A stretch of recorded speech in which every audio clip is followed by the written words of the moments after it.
Hey guys, and welcome back to the channel, and welcome to a slight change of scenery because I'm here in Dubai for the next week. And while I'm here, Alfa Romeo Middle East have given me the keys to this, the Stelvio Quadrifoglio.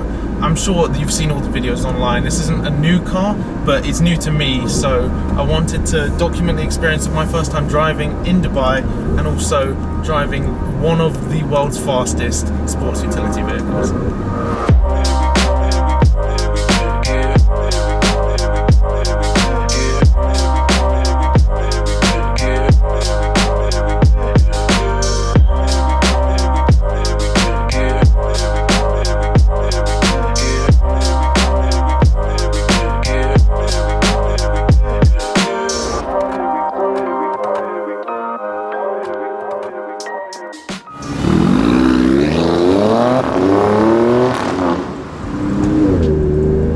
To rattle through a few of the stats of this car, it's got a Ferrari collaboratively derived twin turbocharged V6 which produces 510 brake horsepower and propels the car from 0 to 60 in around 3.9 seconds, which for a car of this size is honestly ridiculous. And obviously this is paired with the four-wheel drive system that Alfa Romeo have put on it, the Q4 system, so it's got a bit of trickery there that allows for some play, some slip, but also it keeps the car planted in a way that means it can do the 0 to 60 time that it does quicker than even the Giulia. Just to explain a bit about the four-wheel drive system, so it's kind of got torque vectoring, which means different wheels at the rear will have different power depending on the grip levels. And also I say the rear because this car is four-wheel drive but rear-wheel drive biased, so there's an Urus below. And I mean, I've talked a lot about the engine, but can we just take a minute to also listen to the thing? It's insane, and all of it is wired to an 8-speed ZF gearbox, which honestly the shifts are lightning quick. It's such a pleasure to drive.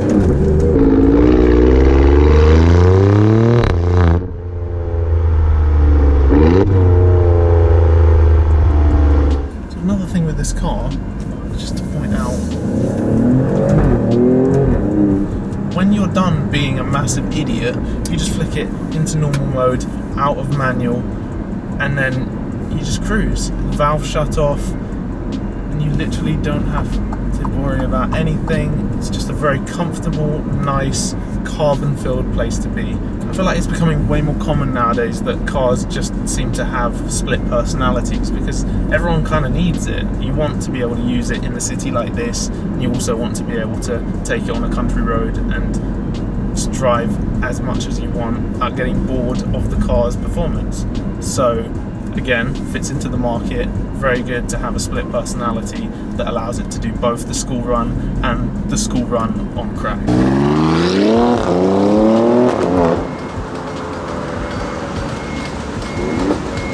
So I've been driving for a bit now, and I mean, a point's just come to me that this is the first Quadrifoglio based model of an SUV that Alfa Romeo have come up with, and for this to be the kind of entry point into the market for SUVs for them anyway, I mean, it's insane. It is insane that this is the starting point, and if this is what they start creating, then I'm very excited to see what else kind of comes up. I mean, rivals in the bracket, they don't have the same Italian kind of flair that this one will have. For me, this is probably my favourite in the segment at the moment, just because it's very ridiculous, very loud, and it's just a lot of fun, which is something that gets diluted as you increase the size of most cars. So for that to kind of stay with this particular model as they changed and expanded it from Giulia to Stelvio, it's awesome. But for now, to explain what we're going to do, because this is more of like a day in the life of owning this car while I'm here anyway, I'm going to take it to meet up with a photographer. I'll show you all of his information in the links below as well, in case you want to check out more of what he does, more about this amazing city. But we're going to meet up, explore some different parts, take some pictures, which you can find on my Instagram, also linked below. And yeah, I mean, first impressions, initial impressions, first few hours with it, very positive. Very, very positive. Oh, how do I buy one of these?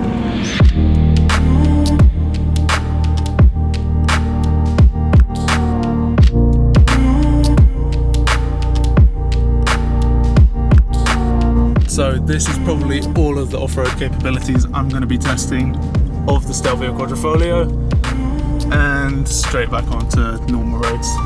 It works.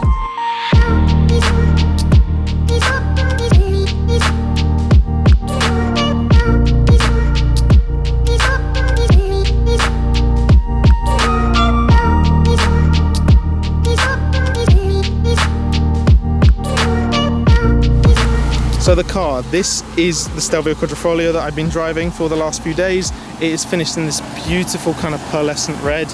I'm sure you'll be able to pick it up because of the sun reflecting on it right now. It is about 4,000 degrees out here. We've also got the drone just up there. You've probably seen the clips already in this video. If not, you will. The photographer is very talented. It's all down below to check out his work, as well as the photos on my Instagram. Now, with regards to this car, I mean, just from the front, you can see the styling changes that Alfa Romeo have put in to differentiate it from the standard Stelvio. You've already got these louvres here on the bonnet, got these huge alloy wheels with really big brake calipers for stopping power, which is needed with the performance that this car offers.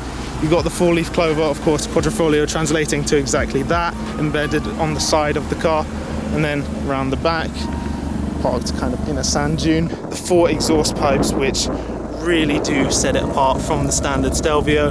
And then in the interior is where you get more changes. You've got carbon back seats, which are an option that can be spec'd on, similar to the Giulia. So the entire back is finished in this amazing sculptural kind of carbon fiber, and it follows through into the front. You've got carbon fiber dashboard, follows onto that door. This is all carbon fiber. This section is also carbon fiber. You've got your sat-nav screen here. We're in literally the middle of nowhere at the moment. Aircon is of course on full blast for survival reasons. And then here you've got your driver's section, more carbon fiber on the wheel, start button similar to a Ferrari sort of setup, and then your paddles, which are fixed metallic paddles. They look insane and they're just amazing to use. Final thing to kind of mention, the DNA system. I've mentioned it already while driving, but just to give you an idea, this is the car at the moment with the valves. So you can hear the valves open after a certain RPM, but if you put it into race, the dash changes. You've got race on there, and then the valves are fully open.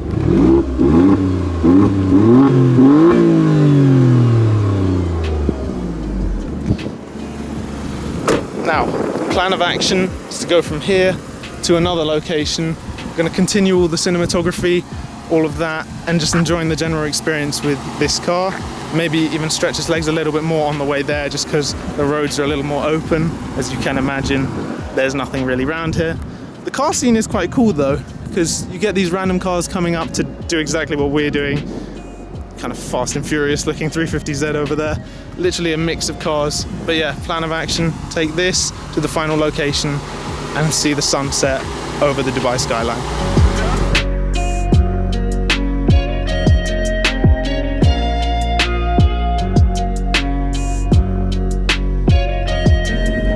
So now that we're out of the city, you can at least experience a bit more of the power of the Stelvio.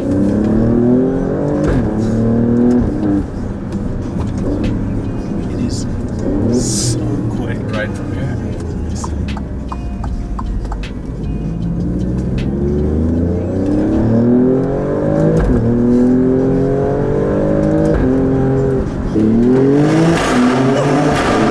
What the hell? Now you get me? This sounds insane. Not bad. Left. I didn't think that turnout would amplify it that much. Okay, next location. Let's go.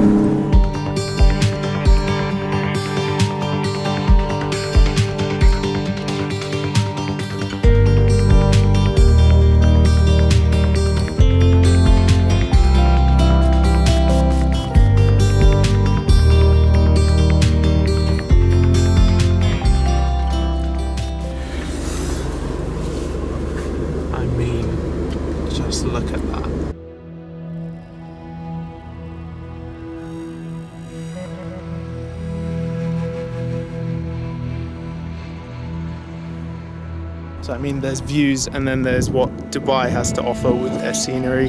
This is honestly one of the most beautiful cities I've ever visited. It's picturesque from every angle. We finished the day with the Stelvio Quadrifoglio. I cannot tell you how good of a car this has been to spend the last few days with. I'm not looking forward to having to give it back, but a huge thanks goes out to Alfa Romeo Middle East for myself and Dubai. Thank you so much for having me. See you guys in the next video.